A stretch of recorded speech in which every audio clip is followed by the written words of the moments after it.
Hi there, Smart Drivers. Rick with Smart Drive Test talking to you today about not failing a road test, how to pass a road test and not fail. And we're competing against Super Bowl Sunday, so we'll see how we do today with not failing a road test and how to be successful first time. Stick around, we'll be right back with that information.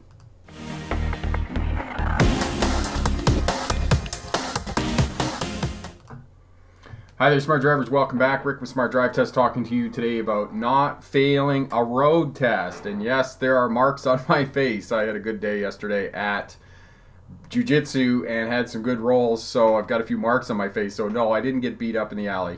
Nobody mugged me or those types of things. So that's what happened.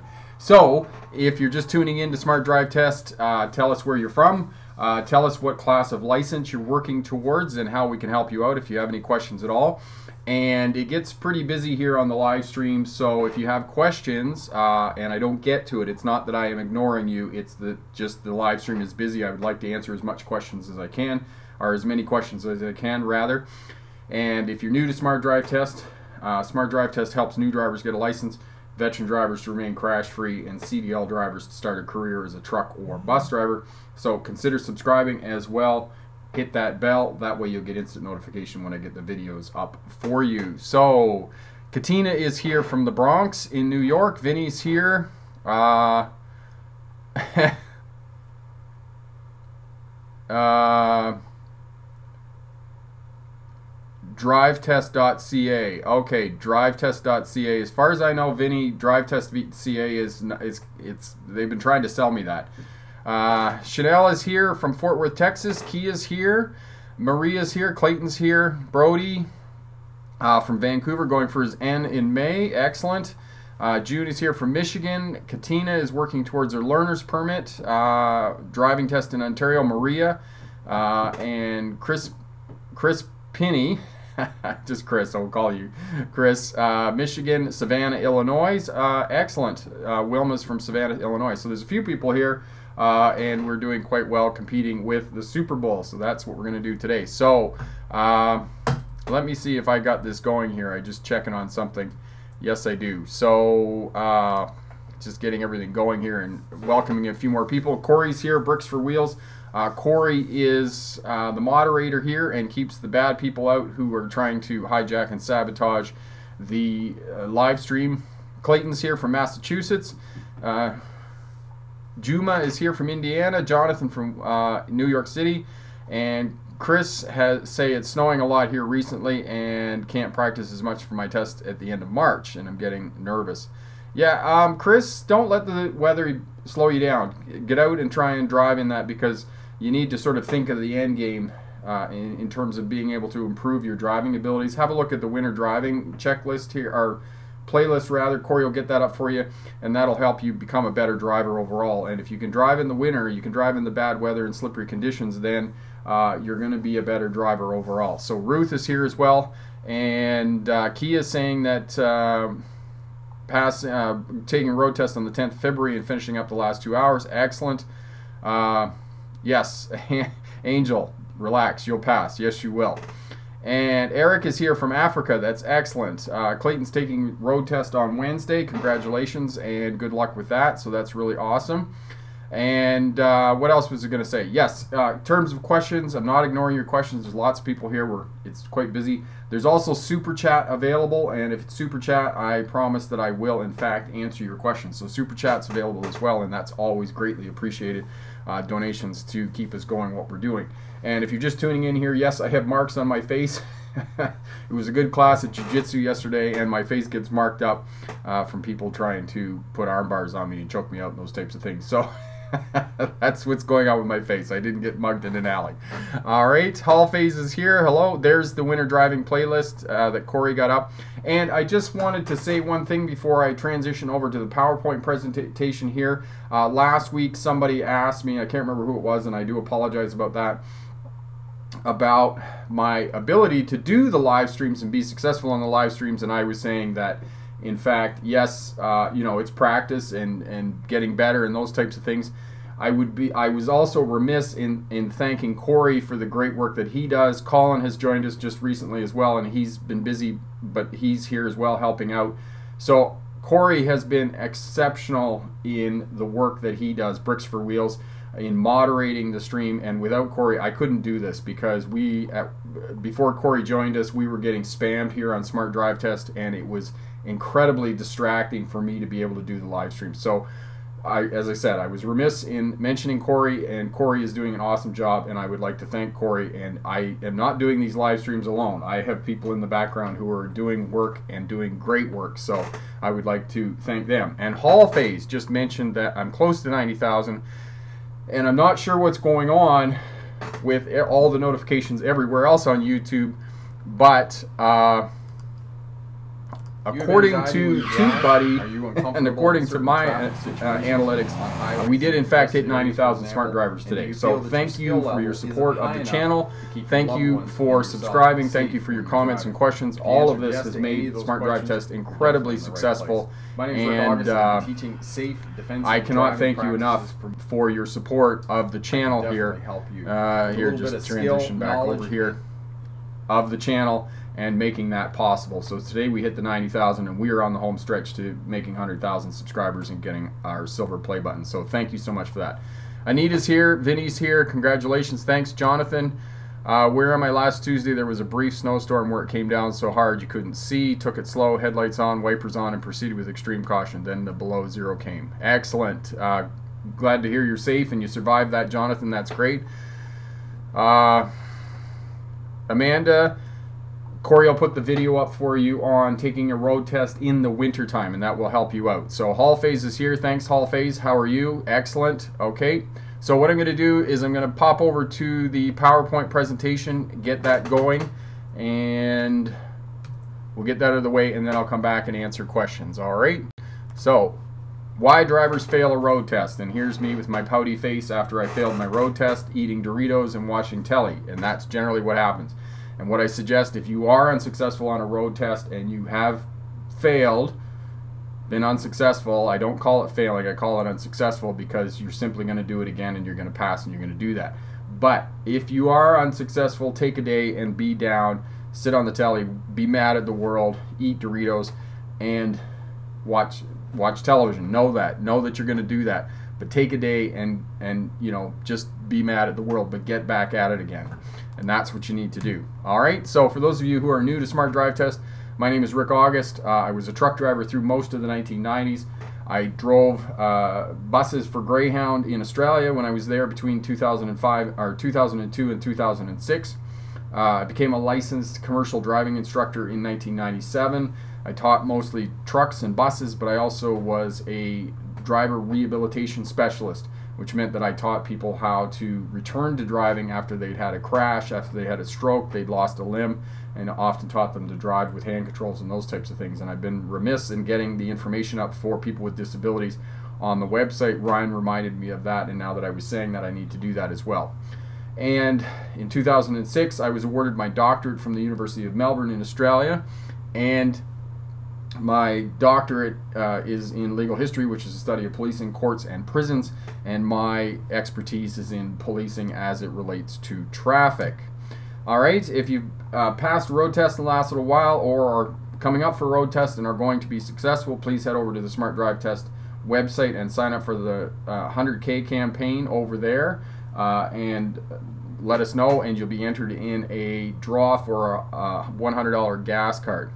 All right, now, one of the things I want to say first off about driving examiners and being unsuccessful on a road test: you are rarely failed for one thing. Driving examiners will tell you one or two things that you failed, but they are limited in the amount of time that they have for the debrief. Then they can only focus on one thing. If you fail a road test, you failed a road test because you failed to demonstrate to the examiner that you have due care and control of the vehicle. And oftentimes you're driving too slow, you're being too cautious, you're not demonstrating that you have competent skills to drive that vehicle in changing traffic conditions. And this is the reason that you fail. So if you think that the driving examiner is telling you that you failed your road test for one or two things, that's simply not true. You failed because your driving skills are not at a level that's going to allow you to demonstrate a competency to the examiner. Now, who are driving examiners? Driving examiners and driving instructors are two different people. I'm a driving instructor. Sam from Rookie Auto Driving School in the Bronx is a driving instructor. We teach people how to pass a road test. We know what driving examiners do. Driving examiners mark you according to a criteria that has been designed by driving centers, driving authorities, the DOT in the United States, the MTO, the Ministry of Transport in Ontario, ICBC here in British Columbia. So they have a criteria by which they mark you for your driving skills. Now, I will say that they would like to have you believe that it's objective, but it's not objective. It can be somewhat subjective. If you have everything in place but you're driving, there's just something wrong with your driving, unfortunately driving examiners are going to find a reason to fail you because you didn't do enough practice, you just didn't demonstrate enough skills. And now know as well that driving examiners are busy, they get bored, they do the same thing day in and day out, they have their quirks and pet peeves. We had a driving examiner in Victoria that solid white lines were his pet peeve, and if you crossed over a solid white line, it was likely that you weren't going to be successful on a road test. We had another driving examiner, his pet peeve was not coming to a complete stop at stop signs.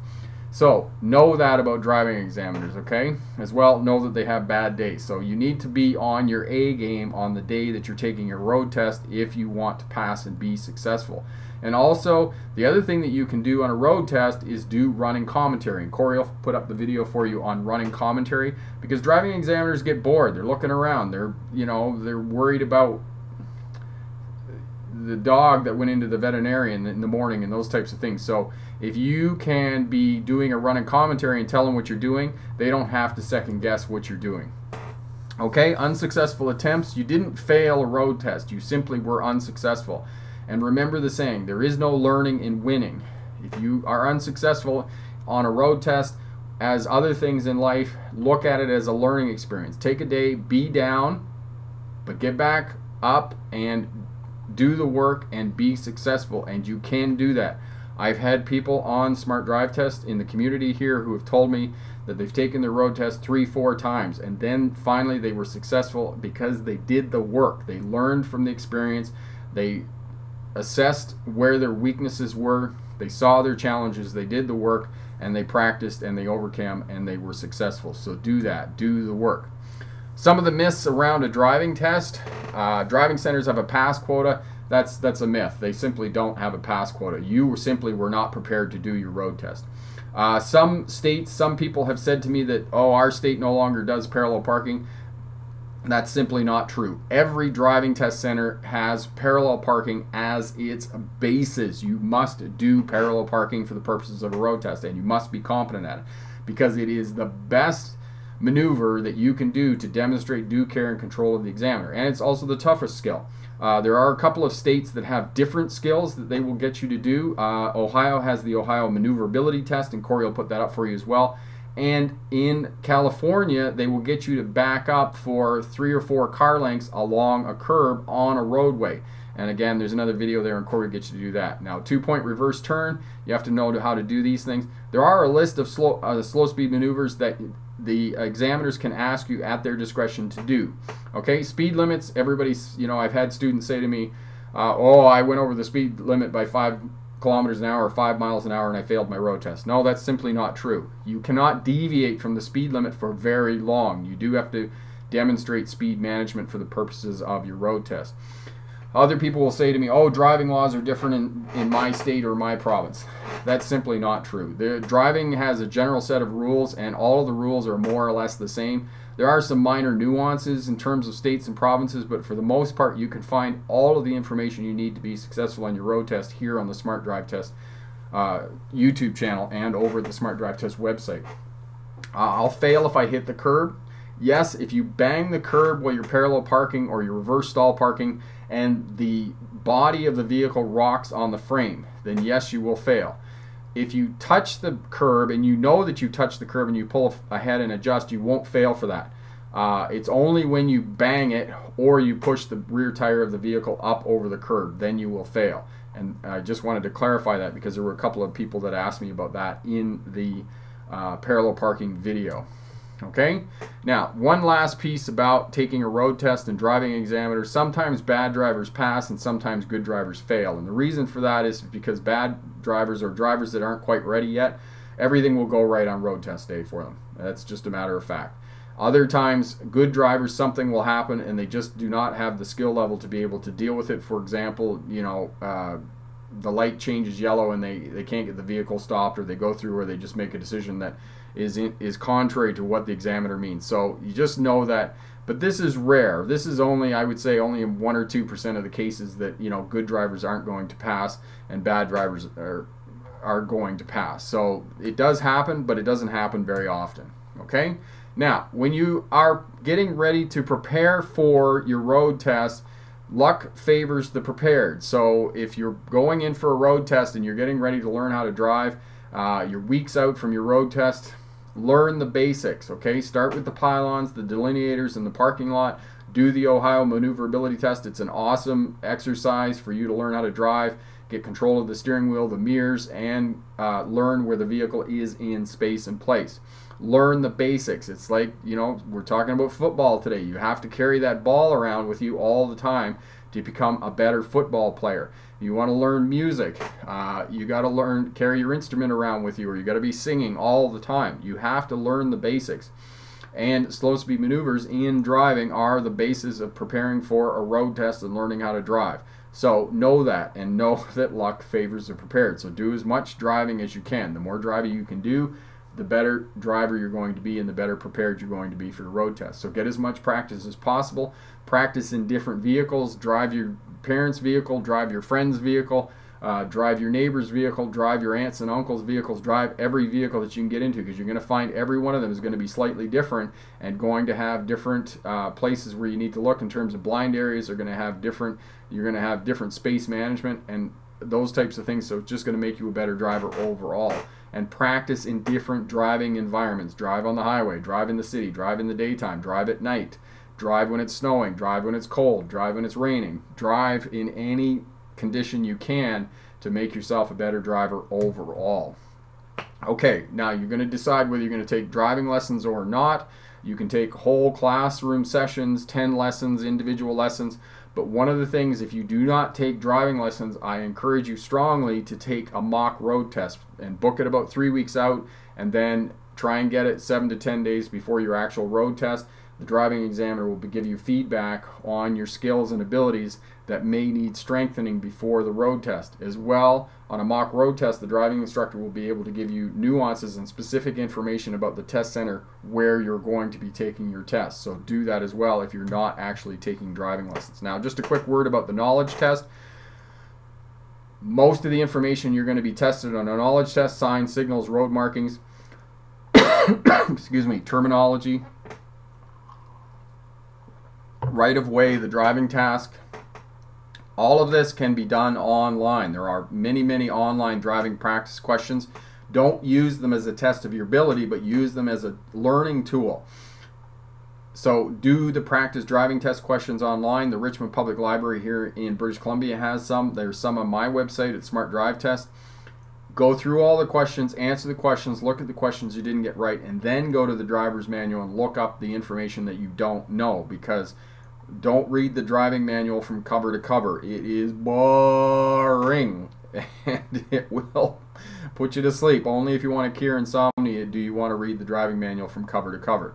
Okay, there's 4 components of any road test: speed management, space management, observation, and communication. And I'll go over these in more detail in the question and answer period, so we can talk a little bit about that. But one of the things you need to know, for not only for driving but also for the road test, is that you can be right or you can be dead right, which means that the right of way is always given. It is not never taken. So if somebody else is insisting that they're going to go, you don't want to risk a crash. You simply want to let them go, wait a couple of moments, and then proceed. So don't go if a crash is going to be, if you're going to risk having a crash.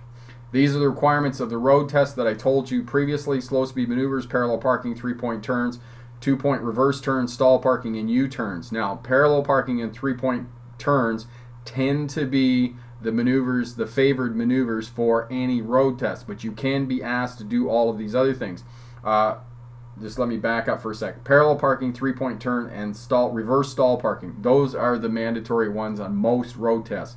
The other ones you can be asked as well. 2-point reverse turn, curb parking, U-turns, you can be asked to do those. But know that parallel parking, 3-point turn, and stall parking are going to be it. The other requirements that you need in place for a road test: holding the vehicle in lane, observing and shoulder checking, responding to changing situations, and when in doubt, stop. And make sure that for emergency vehicles you come to a complete stop almost as soon as you can, because it will be an instant fail on a road test. 2 hands on a steering wheel, stopping in traffic, stopping at correct stopping position at intersections, stop signed intersections, amber traffic lights, controlled and uncontrolled intersections, and right of way. You need to know all of this information to be successful on a road test and not fail. And these are just all the little minor things that could potentially add up to enough demerit points that you're not going to be successful. Okay, practice road test, we already talked about that. The day of the road test, get a good night's sleep, bring your documentation, glasses if you wear prescription glasses for the purposes of driving. The other myth about a road test is that you can't wear sunglasses. If you're like me and it's a sunny day and you need sunglasses, wear your sunglasses. That is a myth that you can't wear sunglasses, because if you can't see because the sun is too bright, I would rather have you wearing sunglasses than be interested in looking where your eyes are looking. I think all of that is just bunk. Okay, bring your money, because most road tests cost money. There are a few places that they will pay for it for you, but for the most part, most of us have to pay for a road test. When you enter into the driving center, back into the parking stall, you're going to have to figure out for your own driving center whether you have to go in and check in or whether you just wait in the parking lot. That'll be up to you to discover that. And when you're doing your road test, keep going until you're told to stop. Don't think that you made a mistake and then just give up. The driving examiner, he or she may not even have seen it, so continue on and keep going until they tell you to stop. And at the end, they'll tell you whether you passed or failed your road test. Okay, and your job on road test day, take away the examiner's right to fail you. Nothing more, nothing less. And all you have to do, your job, is to demonstrate to the examiner that you have due care and control of the vehicle in changing traffic conditions. And the length of the road test is going to vary about where you are in North America. There are places in New York it's only going to be 8 to 10 minutes. If you're in Ontario, the province of Ontario here in Canada, it's going to be 20 to 45 minutes. Other places, most of the road tests are going to average sort of 20 to 25 minutes.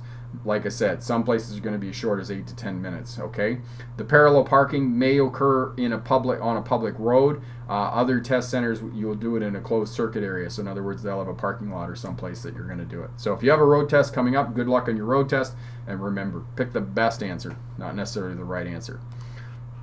All right, so we'll come back over here and we'll answer some questions for you. So lots of good information there about your road test.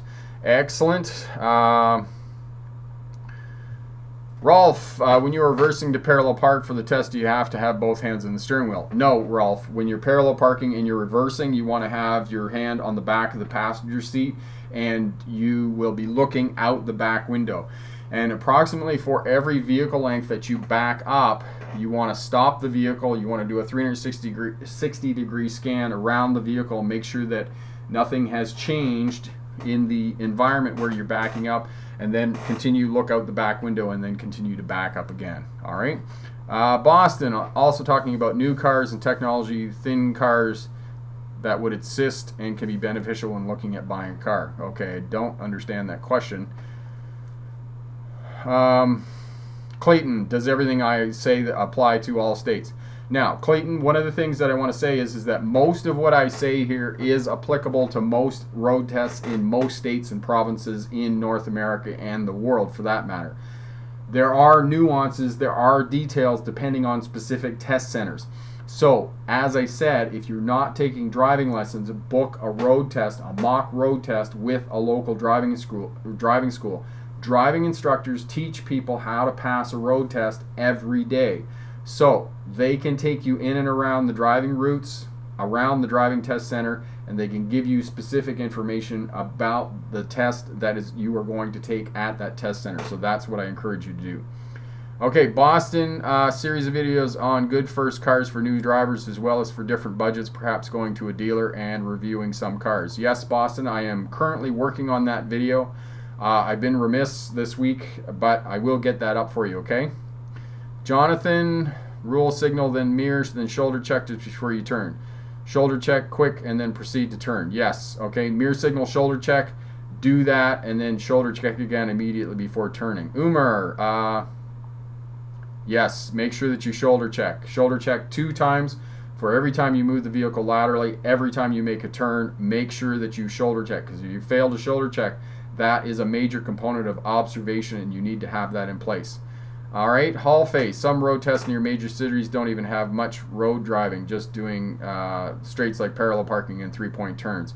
Yes, that's true. Hall phase, it depends on where the test center is, what city it's in, what village it's in, and those types of things. All of that's going to make a difference about some of the road test requirements that you're going to have to do and whatnot. Ralph, you're most welcome on being able to help you. Jaden, starting tomorrow, me and my dad are going to put fuel in my car because it is on top of the red line. Yeah, you probably don't want to be doing that. Mohammed, watching the Super Bowl. Excellent. So Mohammed's watching both the Super Bowl and us here at Smart Drive Test. That's really great. So again, if you're new to Smart Drive Test helps new drivers get a license, veteran drivers to remain crash-free, and CDL drivers to start a career as a truck or bus driver. So if you're new here, consider subscribing as well. Hit that thumbs up button, leave a comment, and share around on social media.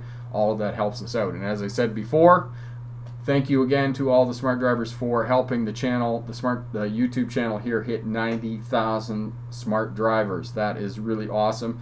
The channel has been wildly more successful than I could have ever imagined, and it's because of you, the smart drivers, who have subscribed and left comments and supported the channel. So thank you again for that. All right. Manpinder, I passed my test in January with your tips. Thank you very much. Excellent. And Manpinder, would you go over and sign up for the 100K campaign over on the Smart Drive Test website? Corey will put up the link for you there, and that'll put you in the draw for the $100 gas card, and hopefully we can get that out to you as well, if you win the draw, that is. Okay, Chris, my parking is absolute garbage. I'm going to have to practice that for months. Excellent. Chris, a couple of things that will help you with your parking. Go out and get those 36-inch, 1-meter tall pylons, sometimes called delineators. Have a look at the video on Learn to Drive. There's some great exercises in that one as well. The video that I just put up on the Ohio Maneuverability Test. That exercise in the Ohio Maneuverability Test is absolutely brilliant exercise because it teaches you about how to keep track of the steering wheel, teaches you about how to use the mirrors, and teaches you where the vehicle is in space and place. So do that exercise as well. I strongly encourage you, even if you're not in the state of Ohio, do the Ohio Maneuverability exercise, and that will help you out in terms of your parking and your overall driving. It will make you better. Okay. Jonathan was saying to Rolf, when reversing to parallel park, it's not required to have both hands on the wheel. You can have one hand on the wheel while the other is behind the seat. Yes, and thank you, Jonathan, for that. That's absolutely true. When you're parallel parking, when you're backing up, one hand on the steering wheel, the other hand on the back of the passenger seat is how you do that. Okay, Travis, is anyone in Kentucky? Because if parallel parking, do they just make you back up after pulling over, or do they use cones? I'm in Western Kentucky area. Okay, is there any smart drivers in Kentucky who can answer that question, whether they use cones in Kentucky or whether they make you parallel park on the roadway? That might also, Travis, what I would recommend to you is booking a mock road test with a driving school. They'll be able to give you that specific information about whether it's with cones or whether it's actually out on the road, because it's difficult for other people to give you that information unless we know exactly where you are in Kentucky. Okay? Jaden, I just found on Amazon Prime you can still watch the David Hasselhoff Knight Rider series. Excellent. Oh, good old Knight Rider. Oh, that brings back, that's an old memory. Excellent. That's great, Jaden. Thank you so much for that. Okay. Smart car like a self-driving car, unlikely that would happen. Okay, so here's the other piece that some people are kind of talking about a little bit, kind of alluding to. Can you use assist parallel parking and those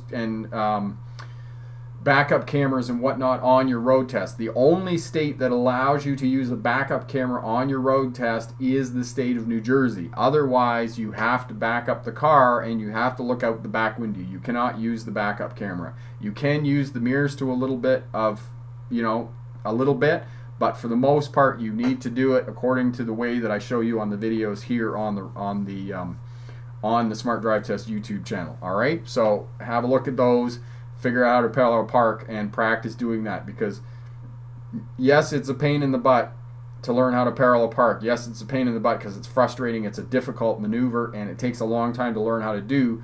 But the more competent you become in doing parallel parking, 2-point reverse turns, reverse stall parking, and whatnot, the better driver you're going to be overall. And as your skills improve as a driver, you're going to be better prepared for your road test and be able to work on those little things that you need to have in place for the purposes of passing your road test.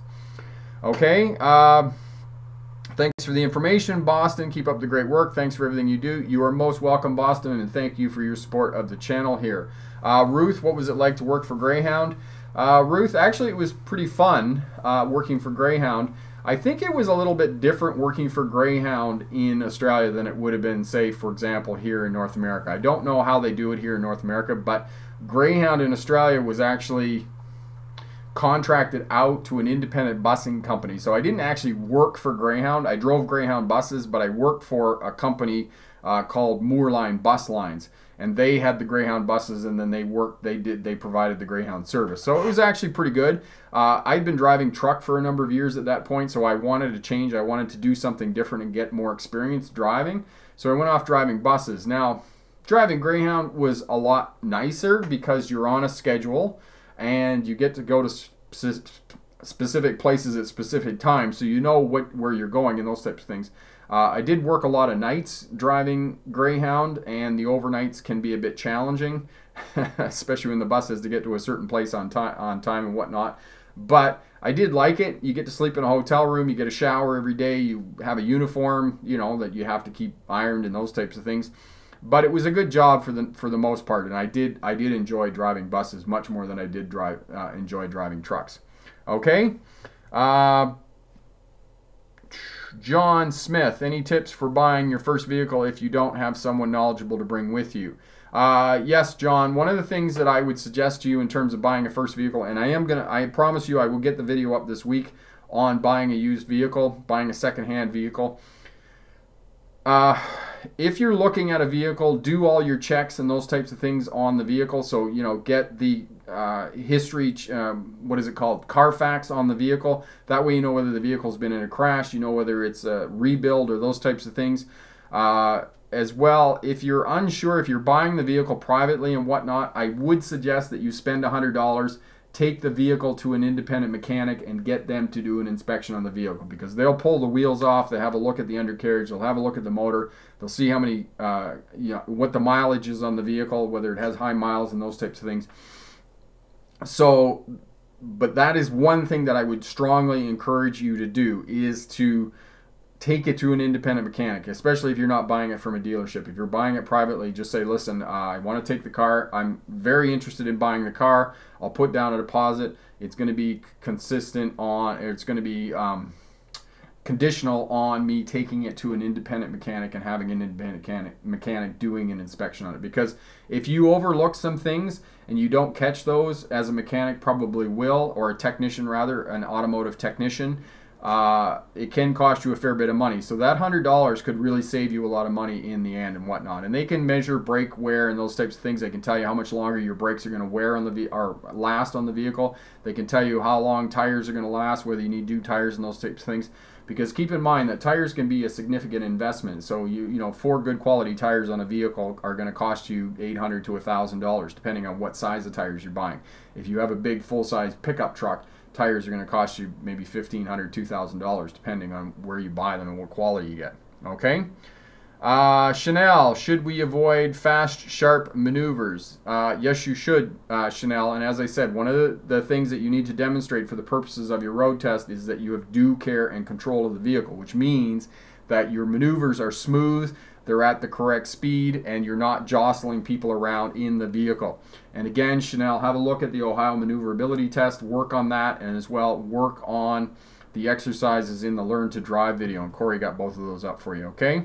Ruthless, got my test tomorrow. Okay, good luck on that. Come back and let us know how you did. That's really great. Krista, where'd you go? I lost you, Krista.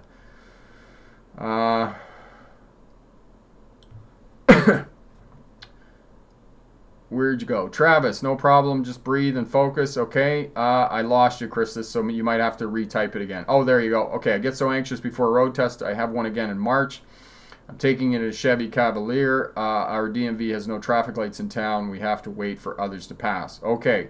So, Krista, you got it all going on. And what I would suggest is that if you're not taking driving lessons, Krista, before you go down for your road test, book a mock road test now, so it's 7 to 10 days before your actual road test, and go out with the driving instructor and do that with the driving instructor, and he or she will be able to give you feedback on whether you're ready or not, or skills and abilities that need to be strengthened in order for you to be successful on your road test. Hall phase, would you drive a tour bus and talk about tourist locations? Hall phase, I actually did that for a little bit, not very long, a few weeks I did that. I drove for APT, Australian Pacific Tours, down to Port Phillip Island and to see the fairy penguins. So I did that as well for a very short period of time. I didn't really enjoy that very much. It was fairy penguins came up at night, and most of the time when you got back home it was 2 or 3 o'clock in the morning. So I didn't enjoy that as much as I did the Greyhound. Okay. Vinny, what's the best way to book a mock road test, phone or online? Most of the time, Vinny, I would say it's going to be the phone. Very few driving schools are going to have an online booking system. Most of the time, you're just going to have to phone them and tell them what you want. And again, if Sam comes on here, sometimes Sam pops in. Rookie Auto Driving School in the Bronx, if you tell them you want to practice road test, it's only about $20, I think, that they take you out and they'll give you feedback. So it's a very good investment. Okay, Travis, okay, excellent. Hall phase, would you buy a car that's been in a crash for a cheaper price? Hall phase, as a rule, I wouldn't buy a car that was in a crash, unless it was like a fender bender or something like that, and I could figure that out. But it's really difficult to determine the severity of the crash that the vehicle has been involved in. And most of the time, know this is a rule, that if people say to you, oh, the vehicle was involved in a crash, it was just a slight fender bender, know that most of the time, most people are going to underplay the severity of the crash. Okay, so know that. John, would you suggest used over new for first vehicle? A lot of people are saying to go new so I don't run into issues in a few years. John, it depends on your budget, John, and what you want. You can get a couple of year old vehicle in this day and age. So say, for example, you can get a 2 or 3 year old Honda or a 2 or 3 year old Toyota, maybe even a Hyundai or a Nissan. You can buy those vehicles for 2 or 3 year olds, and you're going to get twice the vehicle for probably a fraction of the cost of what you would pay for new. So it depends on your comfortability. I know that a lot of people kind of get into a new vehicle because they know exactly what the fuel mileage is going to be. They know exactly what their car payment is going to be every month. They know exactly what their insurance is going to be. And they know that for the next 3 or 4 years or 5 years, they're not going to have to pay anything outside of that because the vehicle is under warranty. I can understand that point of view. But for me personally, I'm going to get a lot more car for my money if I buy something that's 2 or 3 years old. And you can find 2 or 3 year old cars that are going to be as good as buying a new vehicle that's going to cost you a lot less money. Now, and the other way, John, to think about this in terms of a new vehicle is that, say, for example, you buy a new vehicle and your car payment is going to be $300 a month. Okay? So $300 a month, that's $3,600 a year. So the average car, they say it's $2,500, $3,000 a year on average to run a car. Now, $3,600 just for your car payment. Now you've got insurance, you've got maintenance, because you still have to pay for oil changes and those types of things. So a new car, my personal experience in this day and age is that you can get a very good secondhand vehicle that's 2 or 3 years old. You can get a lot more car for a lot less money, and that's just my feeling about it. I mean, I drive a 20-year-old car. My Honda CRV is very old. It's 20 years old. It costs me a lot of money, but it's way cheaper than a new car. And let me tell you, after 6 or 7 months, that car payment gets really old. What I mean by really old is it just sucks you out and it never goes away. So that's the other thing that you need to consider in terms of buying a new vehicle. Okay, Summit, can you please suggest some dash cams for a car with front and rear view and what to look for? Summit, I haven't really looked at dash cams, and I really should be looking at a front and rear view one. That would be a lot better for me. I would go for a Garmin. If you were going to buy, I would seriously consider buying a Garmin for a new dash cam. I do like the dash cam that I have, which is the Vox D1, and there is a review on here, and Corey will get that up for you as well. Okay, Travis. Okay, Jonathan. Also got plans to surprise everyone in Florida when I get a job or a night rider cars. First place I might surprise the sheriff's office. They don't mind if I surprise them. Excellent. So people are going to buy night rider cars. One of the 1980 Trans Ams. What year was that? I think it was an 83 or something Trans Am. Excellent. Edgeline, I almost lost control of my car in a sharp curve because I believe my sort of still higher than I thought. I learned to reduce maneuverability speeds. Yes, and that is an excellent point. Remember that the faster you go, the less control of the vehicle you have in turns and curves. So in other words, the slower you go, the more traction you have. As well, the more traction you have, therefore the vehicle turns sharper. So the slower you go, the more control you're going to have of the vehicle. So keep that in mind. All right, okay, Jaden posting, there we go, there's the review for the dash cam. Corey got that up for. Posted on Facebook Mastermind. Excellent. Thanks, Jaden. Okay. And excellent. Okay, so I was saying in the presentation that there are 4 components to a road test: speed management, space management, observation, communication. The 4 components of any road test anywhere in the world, any class of license, doesn't matter. You have to have those 4 components in place. For the purposes of a road test in a car, speed management, flow of traffic, so either the posted speed limit or the flow of traffic, whichever is less. That's what you have to do in terms of speed management. And if you do go over or under the speed limit, you can't go over for very long. So it's only 5 or 10 seconds. You need to catch it and you need to bring it back down. And you need to practice this as well. If you watch the mock road test video that I did, I was going downhill. Vehicle got away from me. I was following the traffic flow and I had to reshoot it. So know that, okay, for the purposes of a road test, that you have to practice speed management, because you got to practice that and keep all of that going on with everything else. Okay, space management. You have to. Space management is the fundamentals of defensive driving. It's the fundamentals of passing a road test. If you're not near anything, you're not going to hit anything. You need to have a following distance of 2 to 3 seconds. Stop at the correct stopping position at stop signed intersections, before the stop line, before the crosswalk or sidewalk, and if those 2 things don't exist, those 2 conditions don't exist, where the 2 roads meet. Stop in traffic so you can see the tires of the vehicle in front of you making clear contact with the pavement. And I think I said 2 to 3 seconds of following distance. And you need 1 lane of space between you and pedestrians before turning if they're going away from you. If they're coming towards you, you need more space than that, okay? Observation. You need to observe for the purposes of a road test. So you need to have a scanning pattern in place when you're going straight down the roadway. Corey will put the video up for you on speed control. I go over the scanning pattern in that video. Far down the road, in, check your center mirror. Far down the road, both shoulders of the road. In, check your instrument panel. Far down the road, in, check your wing mirrors. And just repeat that over and over again every 8 to 12 seconds for the purposes of your road test. Anytime that you move the vehicle laterally, sideways, or you make a turn, you have to shoulder check twice. Mirror signal shoulder check, okay? And there's a video here, and Corey will get that up for you as well. Shoulder check is simply 90 degrees, okay? You just turn your head 90 degrees and look out 90 degrees for shoulder check, because in healthy adults, our peripheral vision is 180 degrees, and we can see your hands out here. We can't see them clearly, because what we're looking for in a shoulder check is light and movement. And if our peripheral vision picks up light or movement over here, then we're going to move our head and we're going to look and investigate with our central vision. So shoulder checking, it's an imperative for a road test. If you don't do it, you're not going to be successful on your road test.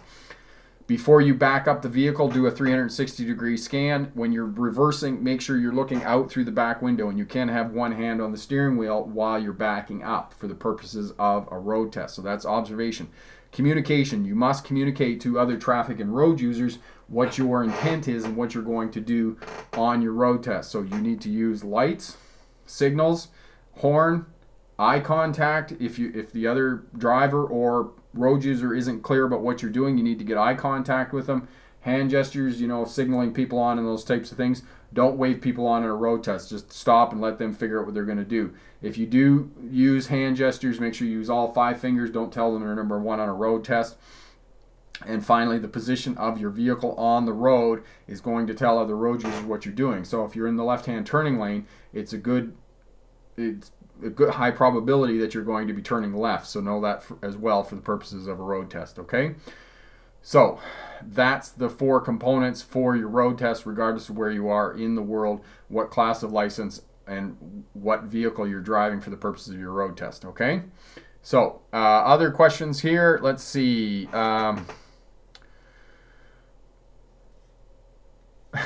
Excellent.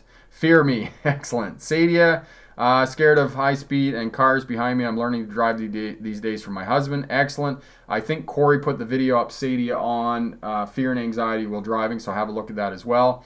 Jonathan, when I was doing my CDL driving, I was nervous. I watched YouTube videos to help me and took practice. And the other thing, Jonathan and Sadia, when you're driving at high speeds, you need to increase your eye lead time. In other words, what you need to do is you need to look farther down the road so you can pilot the vehicle correctly. So the vehicle will go where you're looking. So look farther down the road. That way you're going to be able to maintain control of the vehicle as you're going up and down the roadway. Okay, Felicia, I have more confidence now as far as driving, now that I drove with someone who is patient and kind. My next behind the wheel session is on February the 9th at 10:30. So exciting. Excellent, Felicia. That is awesome news that you have somebody who is a good instructor, somebody who has lots of patience and really helping you out that way, because there's nothing that is going to undermine your ability to learn how to drive or learn how to do anything if somebody is nattering away at you, somebody who is raising their voice, somebody who is being impatient and angry. That's just the worst thing, and nothing saddens me more when I hear stories like that. Jaden, my little Volkswagen Beetle, also my project car I'm working on to get everything fixed, including the left turn signal and other stuff. All thanks to YouTube videos. Excellent. Yes, what did we ever do before YouTube? And it was actually pretty funny. I met this new person in jiu-jitsu today, and he says, "Oh, I've never actually met a YouTuber before." And I thought, yeah, I am a YouTuber. So that's pretty funny. That was pretty funny, that realization. Vinny, when I drive the posted speed limit, cars pass me. When I drive at the posted speed limit on a test, is this going to change the outcome? No, Vinny, as you're practicing for your road test and you're leading up to your road test, you do need to, in fact, drive the posted speed limit. After you get your license, Vinny, only after you get your license do I recommend that you drive with the flow of traffic. But for now, you need to practice driving the speed limit, because you need to do that to be successful on your road test. So practice that now, and just, bear with it. You stay in the right-hand lane, in the slow lane, and do what you're going to do so you can be successful on your road test, okay? Yes, and as Jonathan said, focus on what you're doing. So many drivers get into trouble because they're not focusing on what they're doing. Okay, Jaden, excellent. Okay, this is something funny. I mentioned my head's everywhere I see on the roads, and everyone's driving a Volkswagen Beetle. Well, you can play the game Punch Buggy, Punch Buggy Orange and Punch Buggy Blue and White and those types of things while you're driving, Jaden. That's for sure. That's always good fun. Jonathan, I have a passion for driving. I have a CDL, and I hope you don't mind if I come to your streams and offer advice for everyone. No, that's fine, Jonathan. That's really helpful. And, I'm hoping that, because the stream gets really busy and there's lots of comments, it's nigh impossible for me to keep up with everybody's questions. I do the best that I can to answer people's questions and those types of things, and I try to have a general overall theme for the live streams. But if smart drivers can help each other out to improve and be better drivers overall and start a career as a truck or bus driver or pass a road test, then that is really truly awesome. And that's the kind of community that I want here, is to have people help each other and to boost and promote success. That's what I'm hoping for here on the Smart Drive Test channel. Okay, so thank you. Vinny, does the time you take on a road test affect your driving? I think I know what you mean, Vinny, but you basically, you need to drive the posted speed limit. You need to do the maneuvers that they want you to do, and you need to do the, you know, turning left and right and those types of things, but I think you're going to be all right overall. Okay, it's not based on time. Chanel, how does timing affect your driving? Timing is certainly part of it, Chanel, but it's not really.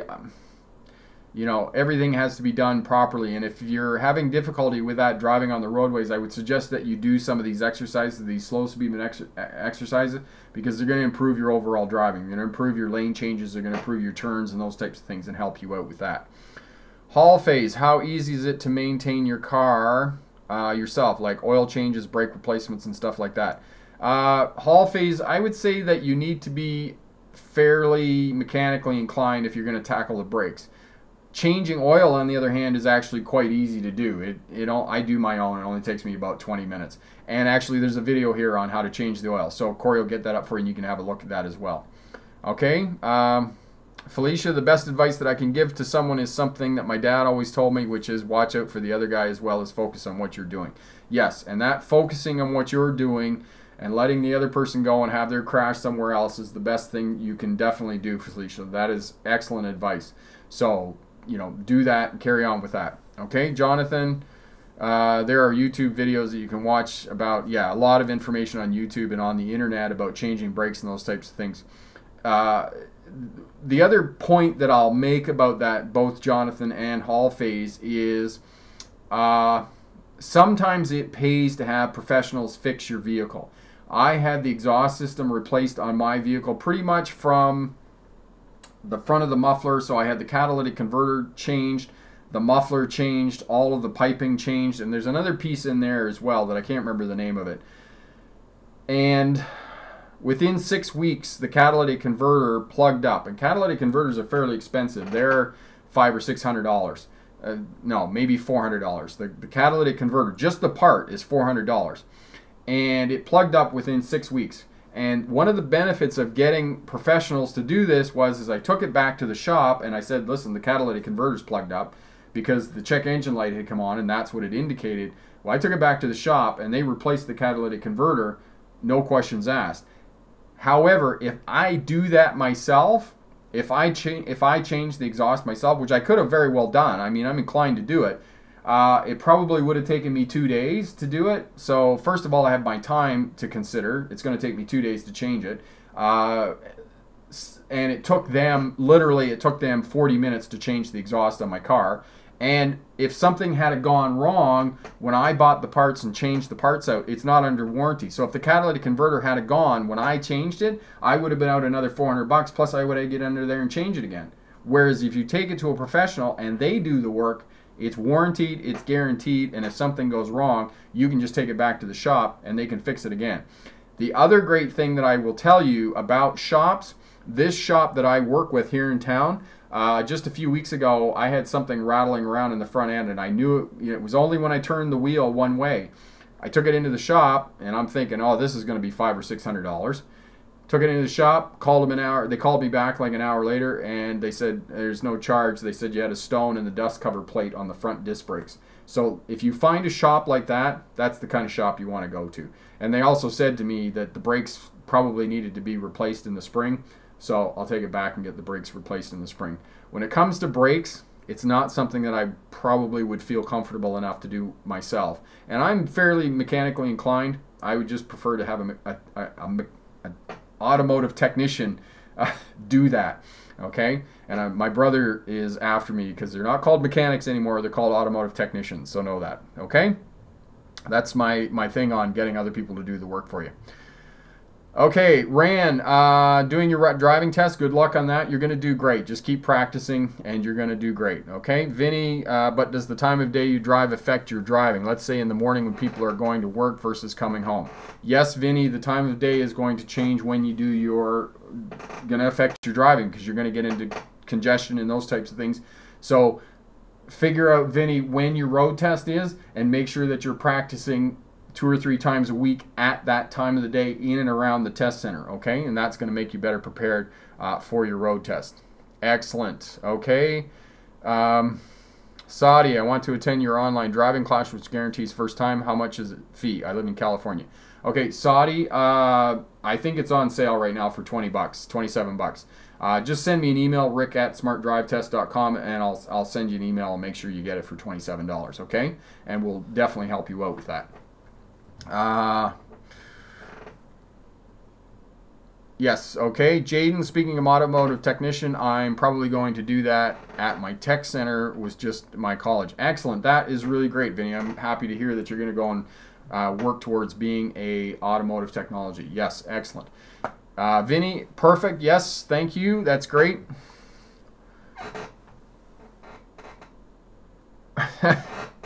Hall phase. What's the worst road test fail I've ever seen? I think it wasn't even a fail, a hall phase. I think one of the most disappointing things I ever saw was being at the test center.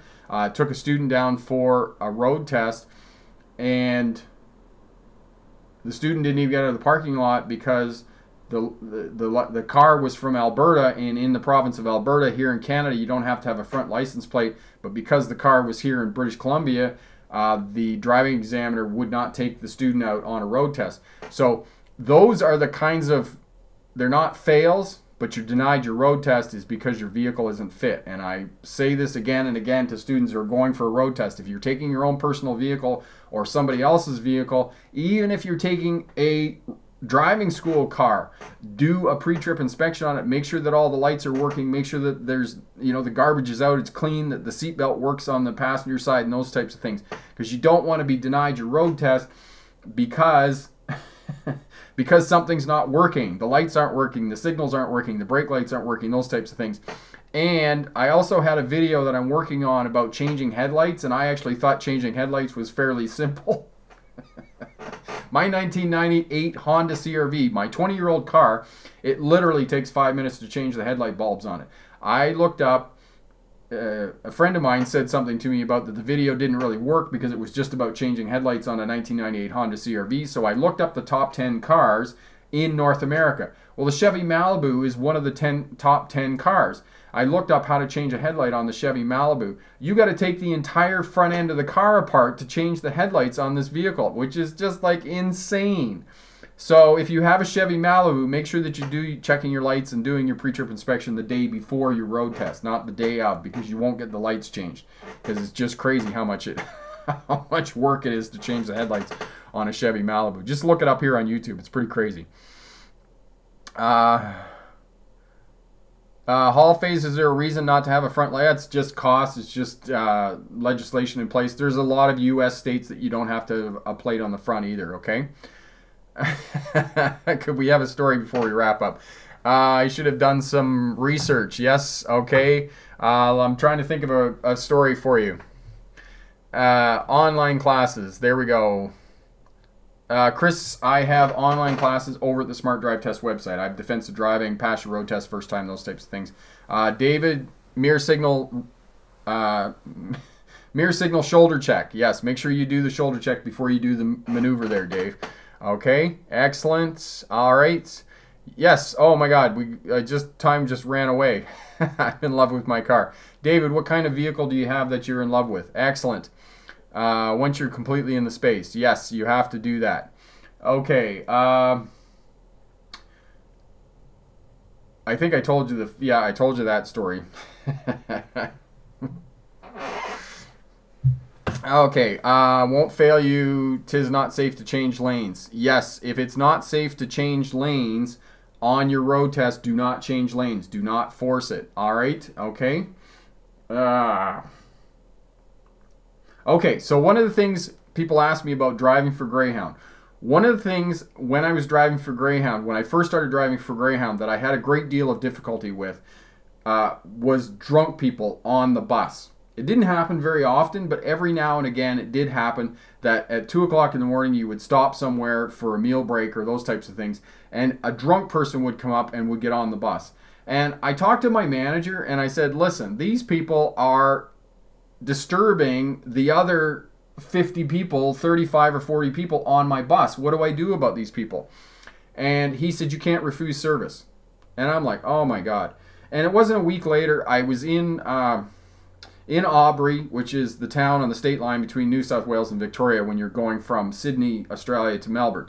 And I'm there, and it's 2 o'clock in the morning. This guy comes up. He's completely blotto, like completely drunk. He gets on the bus. We didn't get 30 miles down the road. He went in the toilet, and he puked all over everything. And, you know, it just had to clean it up. It was a mess. I stopped. I was late. People were complaining on the bus because it was just vilely, just putrid. It was awful. Anyway, so I'm complaining to one of the veteran drivers about these people who are drunk on my bus, and what do I do with them? And he says to me, he says, I got the best thing for you. He says, all you do is, he said, when they come up and they show you your ticket, all you do is you say, not your bus, mate. Your bus will be along in about 20 minutes. I'm like, brilliant. So I'm in Shepparton one night. I'm on the milk run up to Canberra, and this guy comes up, and he's completely blotto. And I just said to him, I said, hey, mate, not your bus. Sorry, your bus will be along in about 20 minutes. Handed back his ticket, got on the bus, drove away, and that's how you deal as a bus driver with drunk people. You just tell them it's not their bus and carry on with your life. So there you go. There's a little bit of advice for you for those of you who might be thinking about going into driving a bus. All right, so we're at the end of the hour here, and we're going to wrap up here. And for those of you rooting and betting on the Super Bowl, by all means, I hope that your team wins and you win your bet and whatnot. So that's really great. And thanks again, Corey, for everything that you've done, all the videos that you got up here, really great. Thanks, Jonathan, for your help in answering comments and those types of things. If you have a road test, if you passed a road test in the last week, congratulations on that. And if you have one coming up this week, good luck on that and all the best. If you have any questions at all, drop me a note, leave a comment, share around on social media. We're on the final leg here. We're on our way to 100,000 subscribers, and I'm going to get the video up for you on buying a used vehicle and things that you should look for and those types of things. So all the best. Have a great night, and remember, pick the best answer, not necessarily the right answer.